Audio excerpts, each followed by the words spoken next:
It's a decision that may be one of the most difficult ones a pet owner will ever make. On this episode of the Paw Report, we'll discuss euthanasia. Veterinary social worker Krystal Newberry will join the show to answer questions to help pet owners faced with making life or death decisions. Stay with us.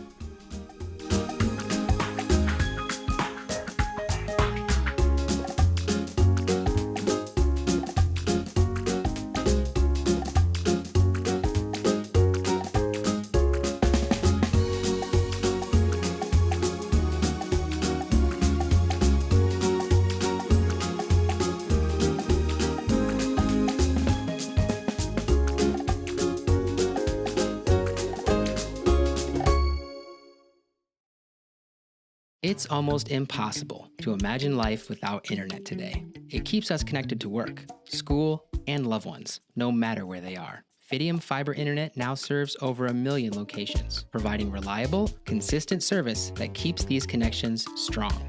From vibrant cities to quiet rural areas, fiber broadband is a key driver of economic growth.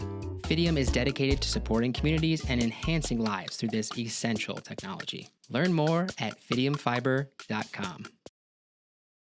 At Tender Touch Grooming, we groom dogs of all sizes and breeds tenderly. Our team pampers your furry friend with care because every pet deserves a tender touch. Appointments are available via text at 217-317-9489. The Paw Report on WEIU is supported by Rural King, America's farm and home store, livestock feed, farm equipment, pet supplies, and more. You can find your store and more information regarding Rural King at ruralking.com. Dave's Decorating Center is a proud supporter of the Paw Report on WEIU. Dave's Decorating Center features the Mohawk Smart Strand Silk Forever Clean Carpet. Dave's Decorating Center, authorized Mohawk Color Center in Charleston.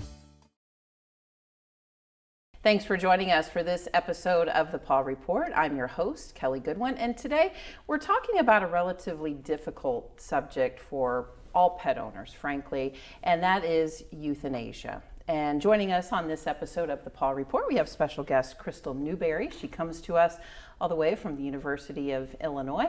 Thank you so much for joining us today. Very difficult. You know, as a pet owner, I've been through it. I'm sure you've probably been through it. Lots of, it's just one of the knowns of being a pet owner that that's gonna happen.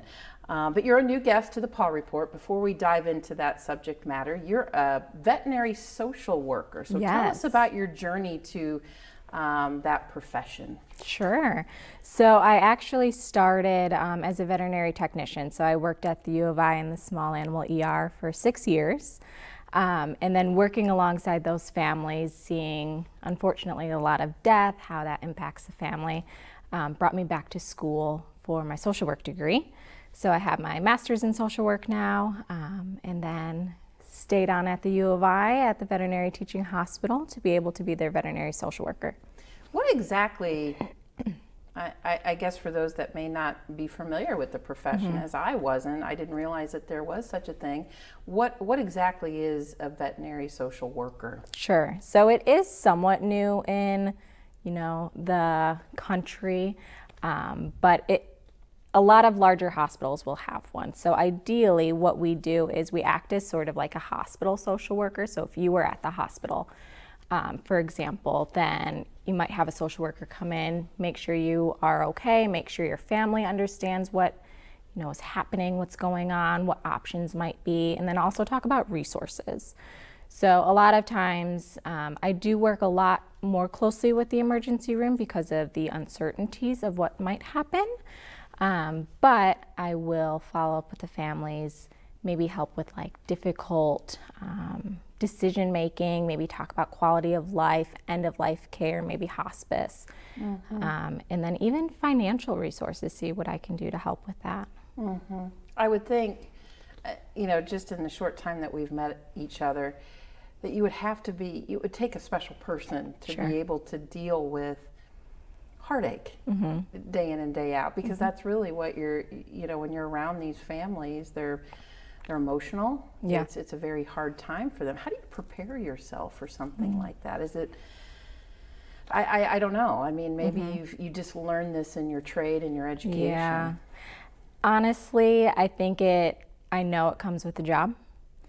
I'm a very passionate, emotional person myself, so I'm not afraid to cry with a pet owner. But same as any mental health problem, we always talk about self-care. So that's also in my job. I need to ensure that I do my own self-care so I can give everything that I possibly can, or even that work-life balance of once I leave, and I cannot take, those cases necessarily home with me and dread on them. Today we're talking about euthanasia, and it's a very difficult subject matter to discuss, but it's very important because when you decide as a pet owner, a pet family, to bring a furry friend into your home, that's something that you're going to be faced with. And I think first, before we even dive into it further, let's talk about what is euthanasia. So euthanasia in Greek translates to good death. So honestly does have a good sound to it. However, euthanasia is honestly just a way to humanely put a pet to sleep, whether they're in pain, considering those options, and just having a good way to say your goodbyes. Is it normal to go through a bunch of different emotions when you're experiencing this, when you know that you have a pet that's maybe aging or ill, to continually ask yourself, what should I do? What should I do? Am I making the right decision? Is that all normal? Absolutely. So I frequently will talk about like anticipated death or unexpected death. So that anticipated death might be a pup with cancer, a pup with a chronic diagnosis, or even old age. So you are expecting this to kind of happen. So honestly, you are coming to terms with all of your emotions inside, being able to figure things out ahead of time. Whereas unexpected, which we commonly, I will be honest, see more in the emergency room, but that's when something happens very suddenly, and you might wake up, your pet had died, you don't know what happened, and now you're just experiencing all this grief, all these questions, or a trauma happens, and now you just have to be able to process this. So it's expected to have all these different emotions, all these questions. All of that is very normal. How do you know when it's time, or when it's getting close to having to make that decision? Is it something that you should keep that extra eye on your pet to see their daily routines and maybe start journaling some of this? Yeah, journaling's a great idea for it. Again, depending on the timing or what's going on with your pet, you have different things to consider. So in sudden cases, honestly, finances might be that one thing that you just have to consider on whether or not you can, afford this surgery, afford this hospitalization to help your pet get through that trauma that just happened. For more anticipated aspects of pet loss, we always talk about quality of life scales. So there are quite a few online. I'll often print them out, walk it through with the owner. But that looks at, how much is their pet sleeping? How much are they eating? Are they eating normal amounts? Are they eating less? Are they eating at all? So are they getting that appropriate nutrition? Are they still hygienic? Are they taking care of themselves? Are they able to get up, use the restroom, or are they laying there and urinating on themselves? So there are many different things to consider. So that's focusing on the pet's quality of life. And then we also consider our own quality of life. So do we have the finances to keep things going?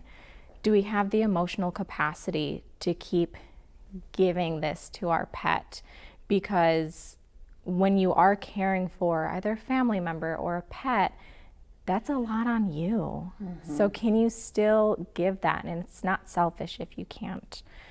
And then also physical demands. So think of maybe like an elderly couple who have a large dog who can't walk. Like, can they appropriately lift that dog up to go outside? So a lot of different things to consider on both the pet side and the human side. But you mentioned at the start of that answer that there were tools that people, if they're struggling and they're like, I don't know what to do, I don't know if this is the right decision, there are guidelines online that could kind of walk them through step by step, as you said, the different levels of their pet. Yeah, so that's a lot of tracking of everything I just stated. Are we having a good day? Are we having a bad day? So you could either journal like you mentioned, or even there's an app called Gray Muzzle that we found, but that actually puts it in a calendar form and color codes it, so you can kind of see which are the good days versus bad days. On the flip side of that, what if you have a healthy dog that is vicious? Yeah. That is maybe aggressive to members of your family, and you're kind of stuck like, I don't know what to do. That is a very tough situation, Yes, very personal. I've assisted families who have had that experience, and it's hard, and I totally see where they're coming from. It's a lot of worrying, a lot of emotions, physical demands, but I think there are options. So we'll often recommend, okay, have you worked with a behavioralist? Have you tried potentially like anxiety medications or something to take that edge off if we can figure out, the triggers? Do we maybe consider rehoming them? I think every veterinarian thinks that euthanasia would be a last resort. However, it is ultimately, in my opinion, the owner's decision, the pet parent's decision. But most veterinarians, it's sort of an ethical dilemma for them. You might have to talk to the vet, have that relationship for them to see that you have put in this effort before they feel comfortable potentially euthanizing. But it's a tough one. As an adult pet owner who meets with the vet, and they decide that's the best thing for their family, they then have to be the person that goes back to their family and maybe discusses the news or tells the news with not only their adult, spouse, but their young children. Yeah. What's the best way that news can be shared with them? It's easier with adults because they understand. They might not fully agree depending on who was there and who all was involved in that decision. However, I think that comes with a very intimate conversation, particularly for children. Depending on their age and developmental stage, most of the time we feel like we have to sugarcoat and say like, hey, we put Fluffy to sleep. But that could also be misinterpreted and be almost fearful for a child. So then they might say, well, I'm going to sleep tonight. Does that mean, Didn't think of it. I'm not going to wake up, or like my parents aren't going to be there tomorrow? Right. So oftentimes with children, it's very important to use death, dying, body has stopped working. So you feel almost more aggressive and higher describing it, but it's what they need to hear. Allowing them to express their emotions, knowing that it might be a challenging time for them, and being able to talk them through it and understand where it's coming from. Why are you crying right now? Why are you angry or acting out? And then also when we cry, it's important for them to see us mourning and to express these emotions so they know it's natural. Yeah. I think the one thing, and as a pet owner who went through euthanasia, I asked this question, and I know others have too. They want to know more about the procedure, and will it be painful, and is it going to hurt the animal? And I'm sure you get that question. That's probably the number one question that you get. So I'll ask it. Yeah. Is it painful for them, or what is the procedure that goes into it? It's not painful. So I can't speak for every veterinary clinic because everyone has a different protocol around euthanasia. At the U of I, we have a 2-step process. So first, obviously, we do like an IV catheter in one of the limbs, so that's just giving us access to a vessel. So it's a quick, easy process. But whenever family is ready to move forward with this and have the doctor come into the exam room and perform the euthanasia, we first start with a sedative. So that medication honestly puts them to sleep. It's almost like an anesthesia medication that you would use to undergo surgery. So they are asleep, they're not feeling anything. They are unconscious in a way, but I always believe that, they can still hear us. So I always encourage everyone to talk, say their final words, whatever they feel like they need to say. So that's a very quick process that only lasts for probably 30 seconds to maybe a minute and a half. And then the other injection is the one that will stop the heart. So the doctor will administer that one. Most likely flush with a little bit of saline flush just to get everything through. But ultimately, 2 medications, very quick, very painless. If at another clinic you do think that maybe your dog is in pain, your cat's in pain, whatever pet you bring in, you can always advocate, hey, can we give them a little bit of pain medication? Most of the time, the doctors and the care team will accommodate your needs just to ensure that you're comfortable in this moment and the pet's comfortable. Mm-hmm. In those final moments, what is the best way to say goodbye? Should you be there in the room? Should you do it at home? Mm-hmm. Should you go to the vet's office? I suppose it's each individual's, it's what's best for them and their family. But I don't know. I mean, as the experts, how do you guide families when they say, should I be home? Should I be in the office? Should I be in the room? Should I be in the waiting room? Mm-hmm. How do we know? You don't know. It's very personal, like you said. Oftentimes I'll speak with the families and kind of gauge what they're looking for. So some people really know that they want it to be at home. They have their heart set on it. They want it to be in their home where the pet feels most comfortable. We could figure that out, whether it's with your veterinarian that you have a relationship with, or you call someone who does that. Mm-hmm. Whether you want to be present or not, I think some families know what they're comfortable with. Like if they know deep down they cannot see their pet take those final deep breaths, we respect that. It's whatever you think that you need in that moment. And I can, with my job, I help figure that out with you. So I'll listen and be like, okay, so like this is what I'm hearing. Do you feel that way too? Mm-hmm. So most families, I will say, like to be present, whether it's one member specifically for the whole group or everyone.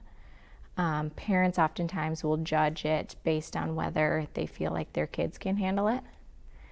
I always like to encourage that because that is a way for them to say their goodbyes and have that understanding of what happened.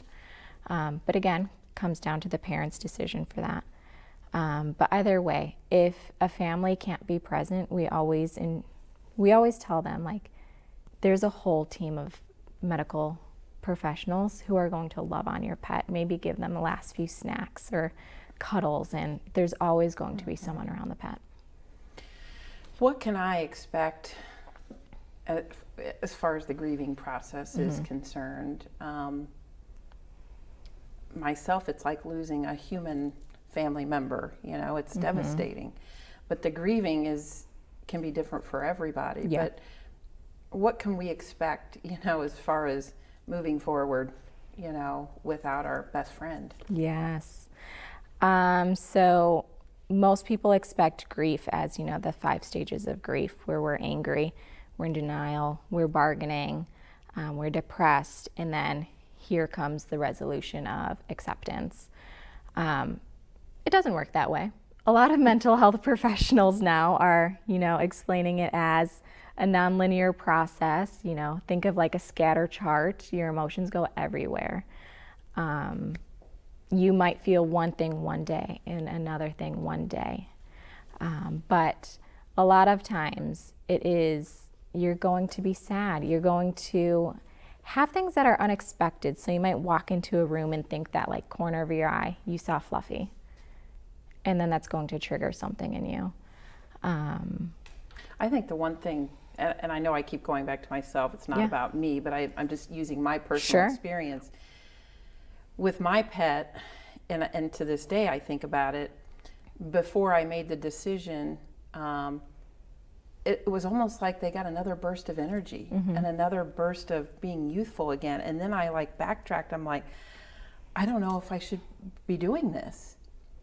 But then the incontinence continued and the seizures continued. And it was like, boy, oh boy. I mean, they're still doing this, but then they have a burst of energy. And I think that was part of my grieving process. It was like, did I make the right decision? Yeah.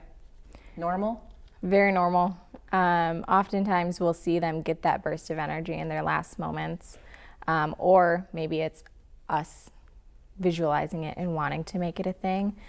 But going back to what we discussed earlier, those quality of life skills can assist with that too, in making sure that you are comfortable with that decision. There's also some wonderful things that you can provide for the families. They have the wonderful memories, but they can also carry on with their loved pet. Can you talk about some of those things? You brought along some things with you, but some other things as far as after the cremation happens or before it happens, what can happen? Sure. So memorialization is one of my favorite things, honestly, because it's the last things you get of your pet. So making sure that you get everything that you're happy with. So most clinics will offer clay paws. So it's typically some form of clay, whether it's in a nice little guy like this or just a circular clay. But we'll do an impression of the paw print, write their name if you want it. I always ask if there's a nickname you prefer, something different you want on there. Some families, and nowadays with tattoos being popular, want ink prints. So you can do an ink print of paw prints.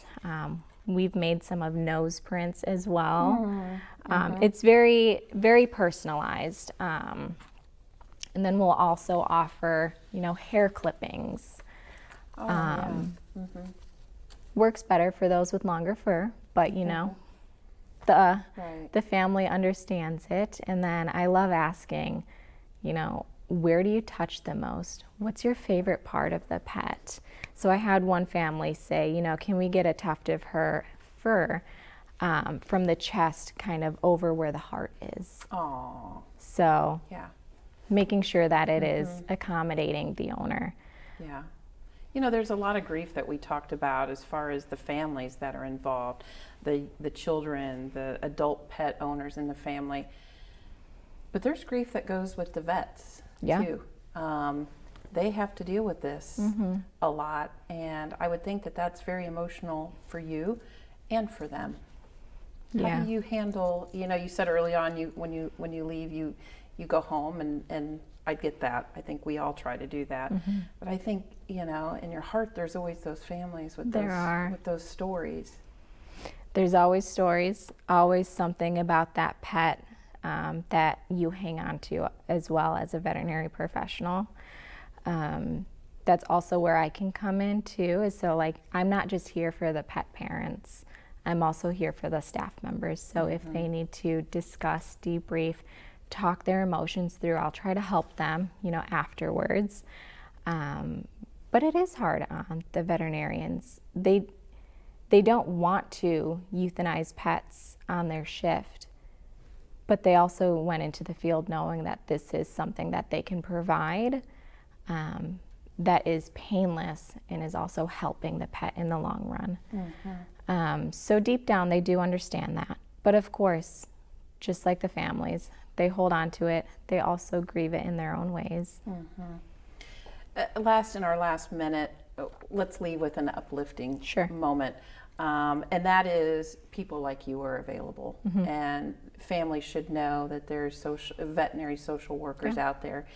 And I think more than anything, maybe you can reassure them that it's okay to feel what they're feeling. It's okay to be angry. It's okay to ask questions. There are people out there like you to help. Definitely. Yeah, it is okay. And there's so many different resources, so many people in the community to help as well, whether it's a counselor, any mental health professional. But life is unexpected and we go through all these emotions, period. So feel what you need to feel. It is all normal.